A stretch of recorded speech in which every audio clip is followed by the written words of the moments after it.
খুব দৃষ্টিনন্দন গরু। কোরবানির গরু এমনই হওয়া উচিত। আরও একটা কালো গরু, বিশাল বড়, মনে হচ্ছে গরু না তো ছোটোখাটো একটা পাহাড়, ছোটোখাটো একটা পাহাড়। এই যে আমি দাঁড়ালাম, আমার থেকেও গরু বড়, আমার থেকেও গরু বড়। আমি এই যে গরুর সামনে দাঁড়িয়ে আছি, আমার মাথার থেকে একটু ছোট, কিন্তু আমার কাঁধের থেকে গরুর হাইট হলো বড়। এত বড় গরু, এই গরুগুলোর আসলে যখন তখন লাথি খেলে উড়ে যাইতে হবে 10 হাত দূরে। মধু, ভাইরা ঠিকই বলছে, গরু না তো মধু। আর আমি আগেই বলেছি, এটা আসলে সুমন ভাই, আপনি তো লম্বা মানুষ, আপনি একটু সামনে গিয়ে দাঁড়ান তো। সাবধান, তবে সাবধানে থাকবেন।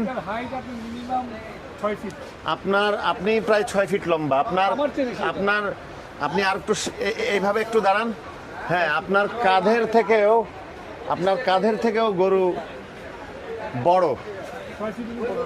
মানে আপনার মনে হয় এই যে বলে না, নিচ থেকে উপর পর্যন্ত 60 ইঞ্চির বেশি আছে, এটার মনে হয় আপনার 70 ইঞ্চির কাছাকাছি হবে। ফ্লোর থেকে যদি গরুর পিঠ পর্যন্ত দেখাই তাহলে মনে হয় 70 ইঞ্চি হবে। লম্বায় তো আপনার 10-12 হাত, 10-12 হাত, মানে তাও 10 ফিট।